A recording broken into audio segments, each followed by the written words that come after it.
Forward head posture is a pain in the neck.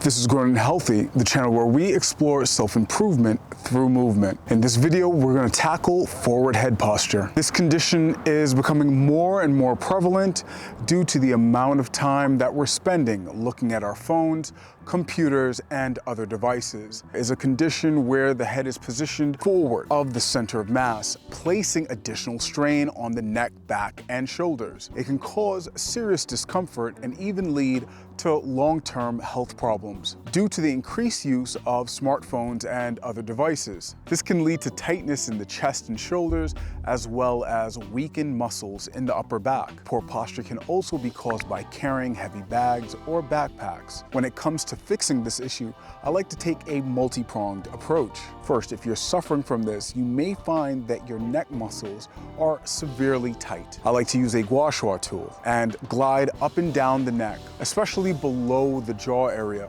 feeling for any sensitive spots and allowing the gliding to dissipate that sensitivity. Now, this alone may provide you with relief because your neck muscles were under a lot of pressure because they were taking most of the burden. They were left alone to carry the load. You see, the whole body supports itself symbiotically. Now, most of the issues with forward head posture is related to your shoulder position. When you find that there's an issue, it's usually the thoracic joint. The idea of the shoulders being back and chest up as a cue for good posture is just one of the many ill-advised cues that society has pushed upon us. Right now, if you bring your shoulders back and down, you'll feel the base of the neck slide forward and kind of feeling unsupported with only the neck muscles left to keep the heft of your head afloat. This leads the neck muscles to take on a larger supportive role than it should. The scapula's gliding ability is suited to resting on the back ribs in its relaxed and natural state. The cue of having the scapula pushed back and down takes it out of this homeostasis. Also, the traps support and stabilize the cervical spine. Depressing them takes them out of their supportive position. If you notice, the higher you shrug, the more your neck retracts.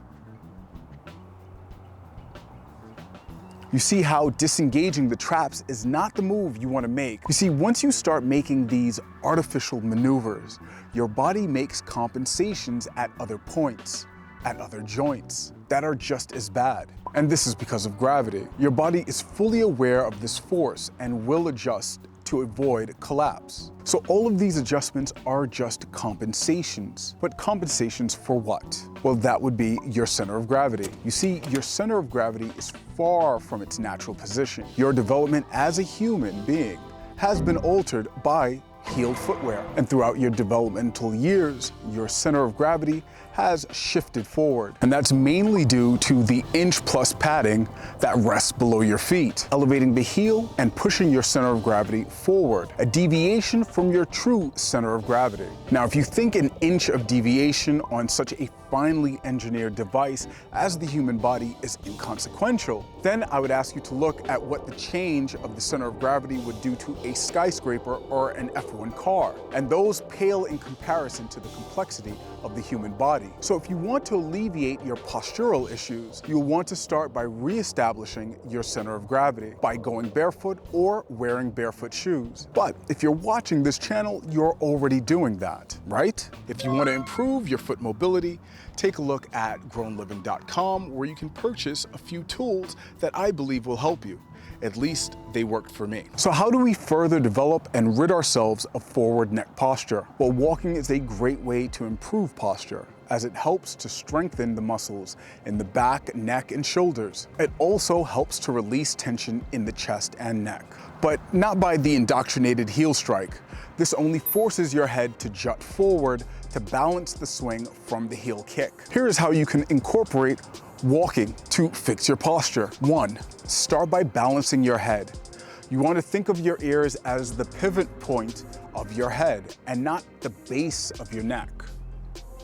Next, I like to use the cue of being an astronaut. Imagine you're in a spacesuit and that your head should always be positioned inside the neck ring of the helmet.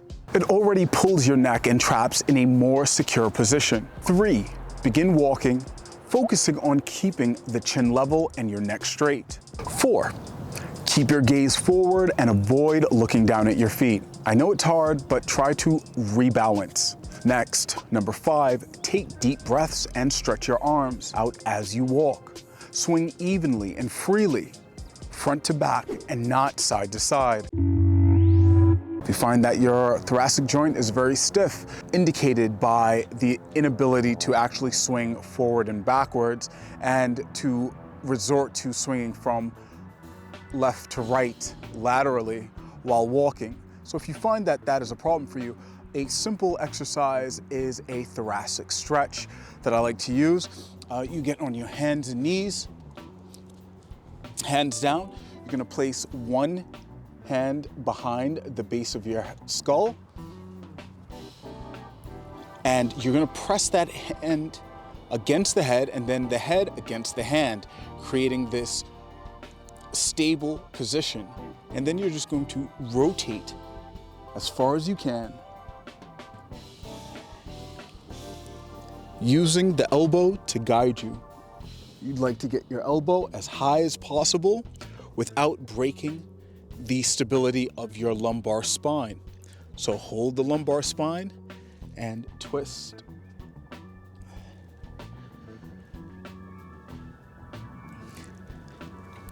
You want to do 10 to 15 on one side. Switch hands. Again, keeping the core engaged and then rotating.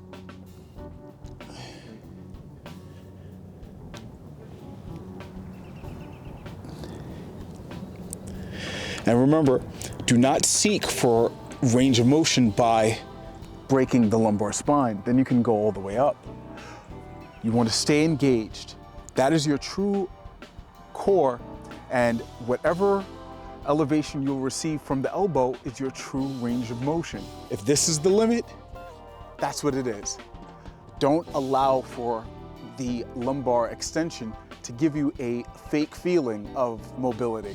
Remember, it's never too late to start taking care of your body, and a little bit of effort can go a long way in reducing neck pain and improving your overall health. This has been Grown and Healthy, the channel where we explore self-improvement through movement. Thanks for watching.